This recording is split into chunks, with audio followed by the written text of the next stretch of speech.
Je me suis engagé dans ma profession de foi à améliorer les relations que le mouvement associatif doit avoir avec le domaine politique en Afrique.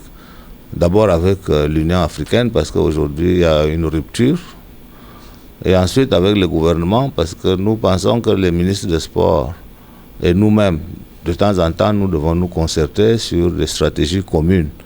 Et j'ai beaucoup privilégié le partenariat au niveau national, au niveau continental. En ce sens que l'objectif que tous ceux qui sont autour du sport poursuivent est le même. Faire en sorte que l'athlète rayonne. Et quand l'athlète rayonne, ça rejaillit sur la nation, ça rejaillit sur sa jeunesse. Et il n'y a donc pas de raison que nous puissions poursuivre des pistes parallèles. Nous devons nous mettre ensemble pour avoir une même piste vers l'objectif commun qui est la préparation de l'athlète au plus haut niveau. Mais aussi, il faut reconnaître que le sport est un espace d'éducation de la jeunesse.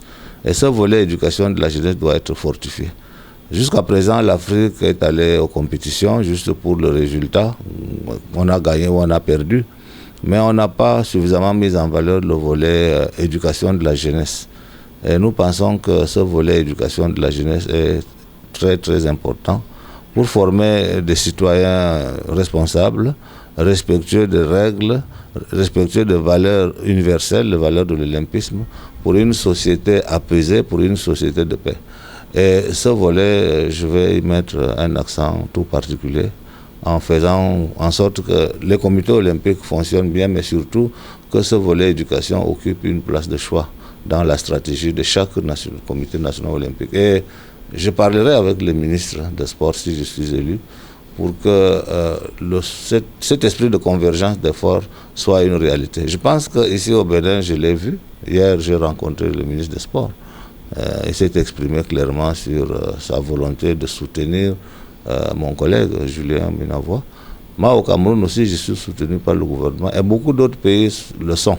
Là où il y a un recul, nous essaierons de mettre notre volonté, n'est-ce pas, de convaincre les États à soutenir le mouvement olympique sans compromettre leur autonomie.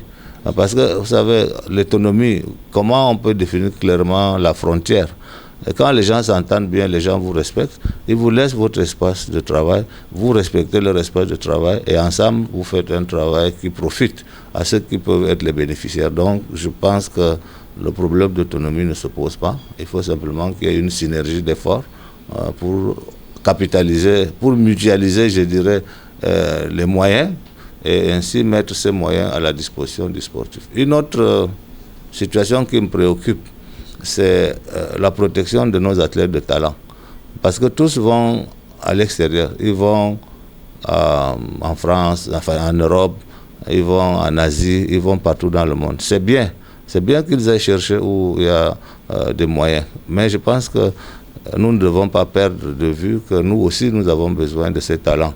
Parce que le talent sportif inspire toute la jeunesse africaine pour partager l'idée de performance, pour que chaque jeune là où il se trouve, qui s'approprie la valeur de performance. Et c'est ainsi que nous pouvons donc participer utilement au développement de notre continent. Dans ce contexte, ma plaidoirie serait qu'il y ait des textes, des règlements ou des lois qui puissent prendre en compte ces athlètes de haut niveau qui font rêver la jeunesse par leurs résultats, et pour qu'ils se sentent fiers de vivre chez eux, d'abord dans leur pays et ensuite de vivre heureux sur le continent africain.